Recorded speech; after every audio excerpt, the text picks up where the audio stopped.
Journalist, ஒரு பத்திரிகைக்காரர், உங்களுக்கு என்ன மரியாதை இருக்கு?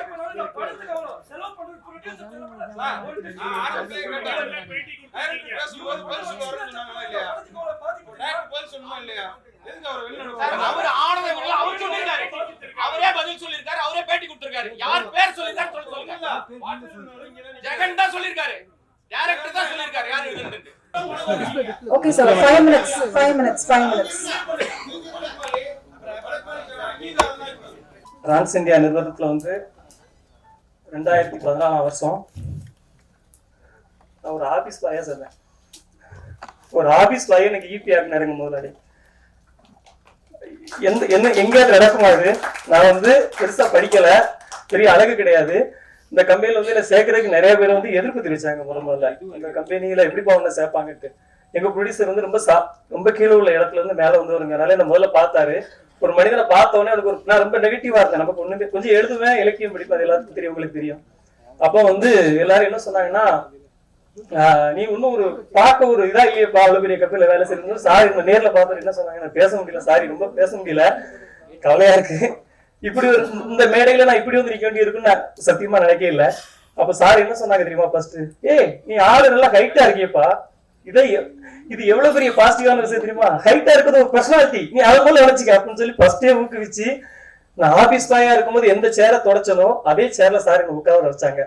அதனால என்னைக்குமே நான் அவங்களுக்கு என்னைக்குமே விசுவாசமா இருப்பேன். அது வந்து இப்ப என் ஒய்ஃபு, எனக்கு 3 குழந்தைங்க இருக்கு. என் ஒய்ஃபு என் 3 குழந்தைங்க வேணுமா, ராஜேந்திரராஜன் சார் வேணுமானா நான் அவர் தான் வேணும்னு சொல்லுவேன். எனக்கு இந்த வாழ்க்கையை கொடுத்தது அவரு, எனக்கு கல்யாணம் நடந்ததுல இருந்து எனக்கு எல்லாமே அவர் தான், இதுக்கு மேல கிடைக்க போறது அவர் தான். அதனால அவரை கஷ்டப்படுத்துற மாதிரி எதையுமே செய்யக்கூடாதுங்கிறத நான் தெளிவா இருந்தேன். ஆனா அதே நேரத்துல ஒரு உண்மையை சொல்லணும். அது வந்து உண்மையை வந்து ரொம்ப நாள் மறைக்க முடியும், அழிக்க முடியாது இல்லையா? நம்ம அதை சொல்லணும். என்ன நடந்துச்சுங்கிறத சொல்லிடுறேன், யாரும் தவற நினைக்க வேண்டாம். இதுல சம்பந்தப்பட்ட, ஏன்னா இங்க நடந்த உண்மை எல்லாத்துக்கும் தெரியும்.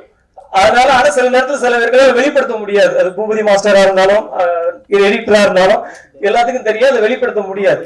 நான் என்ன நடந்துங்கிறத சொல்லிடுறேன். இந்த படத்துக்கு முதல்ல மியூசிக் இருந்து சாம்சியஸ், அவருக்கு இயக்குனருக்கும் கொஞ்சம் செட் ஆகணுங்கனால அவர் விலகிட்டார் படத்துல இருந்து. அப்புறம் வந்து பாட்டு வந்து போலீஸ்காரனை கட்டிக்கிட்டு அந்த பாட்டு எப்படி உருவாச்சுங்கிறதே நான் உண்மையை சொல்லிடுறேன். சிகப்பு சூரியன் ஒரு படம், சில்க் சுமிதா வந்து கண்டா மாப்பிள்ளைன்னு ஒரு பாட்டு வரும். அது வந்து போலீஸ்காரனை கட்டினா அடிப்பான், டாக்டரை கட்டினா அப்படின்ற மாதிரி ஒரு லிரிக்ஸ் வரும்.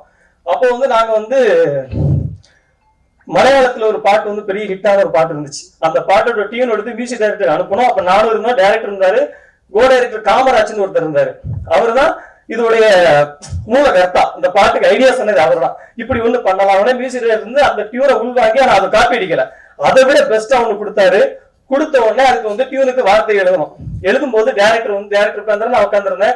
டியூனை கேட்டு ஏன்னா தத்தகாரம்னா என்ன அப்படின்னா நிறைய பேருக்கு தெரியாது, டைரக்டருக்கே தெரியாது, எனக்கு தெரியும் தத்தகாரம்னா என்னன்னு. அந்த தத்தகாரத்துக்கு நான் வார்த்தைகள் எழுதினேன். சில இன்புட்ஸ் அவர் கொடுத்தாரு. பாட்டு எழுதி முடிச்சு நான் எப்போதுமே இது வரைக்கும் என்கிட்ட இருக்கு எல்லா பாட்டையும் நான் எழுதி இயக்குனருக்கு தான் அனுப்புவேன், மியூசிக் ரெடி அனுப்ப மாட்டேன். இயக்குனர் வழியா தான் போகும். அப்படி உருவாச்சு. அப்படி அந்த பாட்டு வந்து வந்துட்டு இருக்க நேரத்துல ஒரு இடையில என்ன ஒரு பிரச்சனை வந்துச்சுன்னா, டைரக்டருக்கு எனக்கு ப்ரொடக்ஷன்ல ஈபி இப்போ எங்க சார் வந்து ரொம்ப எல்லாத்துலயுமே கணக்கா இருக்கணுமாங்க. அதாவது படத்துக்குள்ள எவ்வளவு நாள் செலவு பண்ணி வேஸ்டா செலவு பண்ணக்கூடாது, கவனமா இருப்பாங்க. அப்ப சில விஷயங்கள் வந்து ப்ரொடக்ஷன்ல கொஞ்சம் எக்ஸஸ் ஆகுது. ஒரு 8 கோடி ரூபாயில துவங்கப்பட்ட படம் 15 கோடிக்கு மேல ஆகுது. இப்படி ஆகும்போது அங்க என்னென்ன பிரச்சனை இருக்குங்க நான் சாருக்கு கன்வே பண்ணேன். அதுல வந்து ரொம்ப டென்ஷன் ஆகிட்டு என்ன பண்ணிட்டாரு, நான் பாட்டுல வந்து ஜெகன் பேரை போட மாட்டேன்ட்டு எங்க சார் ரொம்ப ரிக்வஸ்ட் பண்ணாங்க. உண்மையிலே போடுங்க சார், சின்ன பையன் தானே, அவன் வந்துட்டு போட்டு சார் சொன்னாங்க. ஆனா அவர் கேட்கல. சார் வந்து நான் ஏன் இதெல்லாம் உங்ககிட்ட சொல்லல, நீங்க எனக்கு தெரியும், நான் முதல்ல சொன்னா நீங்க எல்லாம் எனக்கு இதெல்லாம் எப்படி இருக்குன்னு உங்களுக்கு தெரியலையா, நான் எதுக்கு சொல்லல அப்படின்னா, நான் அந்த பிரச்சனையை பண்ணா அவர் டிஐக்கு வர மாட்டாரு, படம் ஃபர்ஸ்ட் காப்பி எடுக்க முடியாது, 15 கோடி ரூபாய் செலவு பண்ணிட்டு வந்து பிசினஸ் பிரச்சனை எல்லாம் இருக்கு அப்படின்னு சொல்லிட்டு நான் அமைதியா இருந்தேன். இன்னைக்கு கேட்டதுனால உண்மையை சொல்ல வேண்டிய ஆயிடுச்சு. இது வரைக்கும்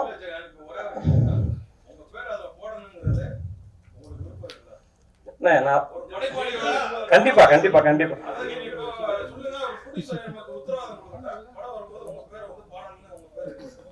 இல்லண்ணா, அது ப்ரொடியூசர் என்ன முடிவு எடுத்தாலும் அதுக்கு கட்டுப்படுத்திருக்கேன். இப்ப எனக்கு உங்களுக்கு இப்ப உண்மை தெரிஞ்சு, ஆமா ஆமா நான் சொல்றேன் உங்ககிட்ட, யாருக்கே நான் சொன்னா இது வரைக்கும்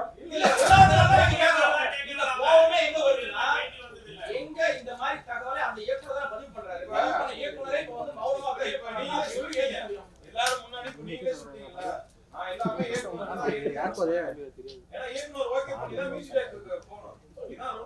பணம் எடுக்கிறது பிரச்சனை இல்ல, அறிவுல தான் எடுக்க கூடாது. அது ரொம்ப உங்களுக்கு அங்கீகாரம் வேணுங்கிறது சக பத்திரிகையாளரா நாங்க வந்து கோரிக்கை வைக்கிறோம்.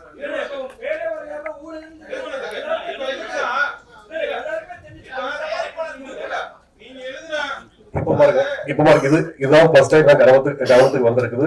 நீங்க இதை பேசிட்டு போயிட்டு இருக்கு. இந்த ஃபங்க்ஷன் முடியாது. அதனால இதை நான் விசாரிச்சு என்ன பண்ணணும் நாங்க டிசிஷன் எடுக்கிறோம். நான் ஜெயிட்டு பேசிட்டு பேச முடியும் எடுக்கிறேன்.